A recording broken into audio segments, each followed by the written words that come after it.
the Lord Jesus Christ rebuked all the Pharisees and the leaders who came against him, who told him to shut the mouth of the babies from singing, the people from making noise. You read this in Matthew 21 verse 15, Luke 19:39 to 40, and John 12:19.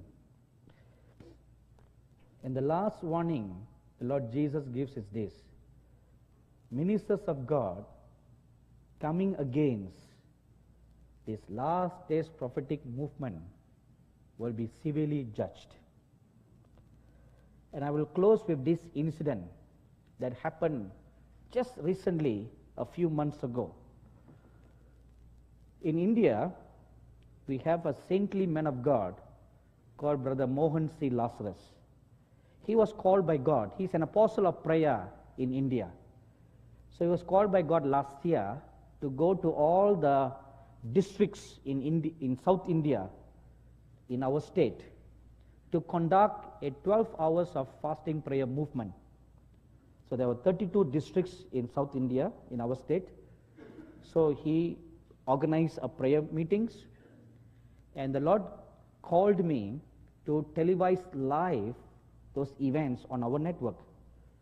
So this went on all throughout last year, and it climaxed on this year when we had a large gathering of 200,000 people on the capital of our state. So while this was going on, there is a city called Trichy in South India, and a family, a prayer group from a certain church, they were watching all our telecasts, and they were so moved by God, and they began attending all these prayer meetings, and they began to pray ardently for the nation and for the state and for the cities. And when their church pastor heard about this prayer group going from city to city, praying with all these other people for the nation, he strongly rebuked them. And he said, don't go and pray like that. God does not want us to pray like that. He strongly rebuked them. He said, first you pray for your own husbands, pray for your own children, pray for your own family, pray for your own church. Stop praying for the nation. He strongly rebuked them. And then on a Sunday service in front of the entire church, he condemned this prayer group and he insulted them publicly.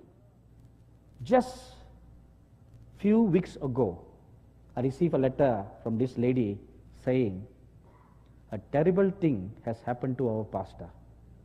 God has judged our pastor. He and his family, he, his wife, his son, his daughter-in-law, went to a neighboring city 12 miles away from their hometown to attend a wedding. The pastor conducted the wedding, and then as they were returning back, at about 2 in the morning, they had a head-on crash with a truck, and the pastor and his wife died on the spot. The son was badly injured, his legs broke to pieces, and the daughter-in-law was in a coma for 3 days. And as a result of this, there came a fear of God in the entire city, that because this pastor had stood against a prayer movement, God has judged him.